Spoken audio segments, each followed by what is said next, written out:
fully aware you're going to do what the coaches tell you to do, but if you had your choice and you won the toss, you going defense first to try to get the crowd loud? Definitely going defense first. Most definitely. Jimmy? Trey, talk about the problems that a mobile quarterback like Anthony Richardson present to secondary, because if you come up on him, he throws it over your head. If you don't come up, he runs. What are the problems he presents? Just being able to contain him, keeping in the pocket, good scramble drills, just kind of being disciplined and not missing our gaps, and just playing for the quarterback run as well, knowing that he's a great athlete and able to move and run. So just understanding that it's kind of like two running backs back there. You can't just all bait on the one running back. You got a quarterback that guys can run as well. So just being able to play discipline and fit our gaps. What's your Trey Flowers self-critique of how you play? What do you feel good about, and what are some things that maybe you still want to try to get better at?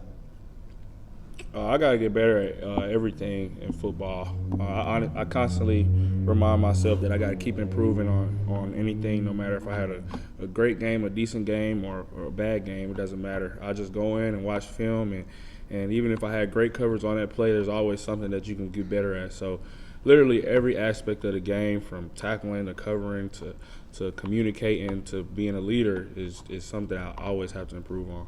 What about the positive? What do you feel good about?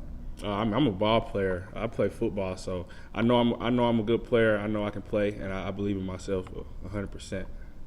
Patrick?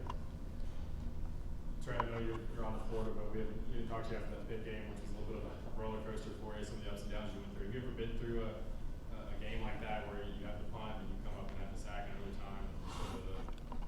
Individual ups and downs you have to get. As far as football, no.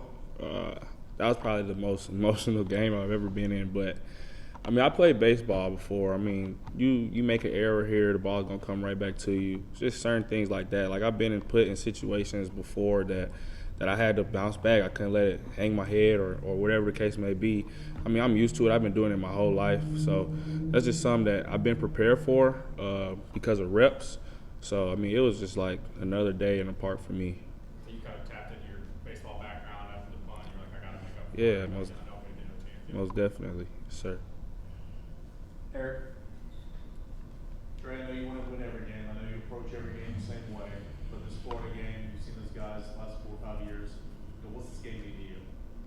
Oh man, this means a lot to me. I mean, we play a lot of people in the SEC. Every game means a lot to me, but it's kind of more like it's what I came here for. It's what I stayed for. Just a lot of stuff like that goes into it. So it means a lot more to me, especially this is my last year, and I've been through the ups and downs here at Tennessee, the good, the bad, the ugly, and this is what I stayed for, man. And it means so much.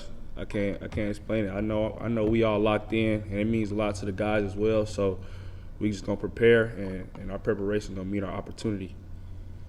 Jimmy? Trey, a couple of things. Do you even know that Florida's won 16 of the last 17 games against Tennessee? Nah, I did not know that actually, but we gonna see what happens Saturday. Also, are you the best blitzer of the defensive backs?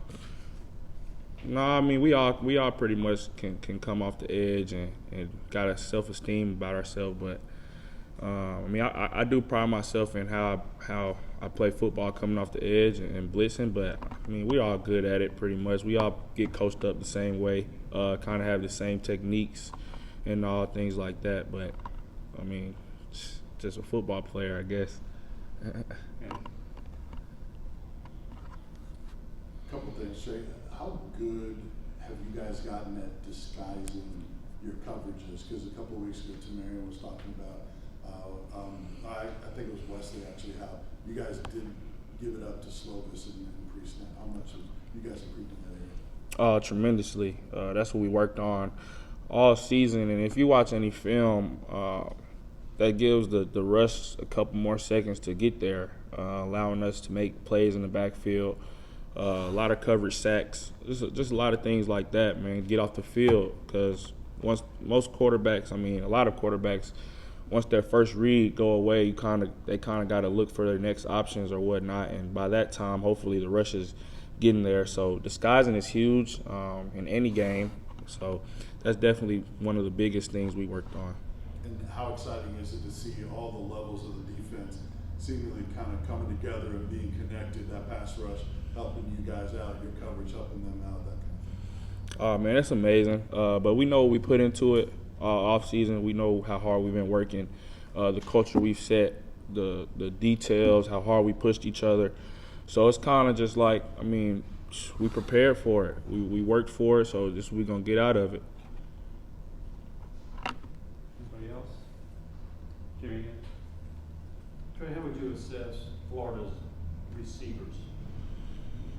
I mean, we're in the SEC, so I mean, they have good athletes, of course. Almost every team does. So I mean, we got to go in there like they're the best receivers in the world. They're fast, they're strong, they can play football. We just got to be the more physical team and play smart.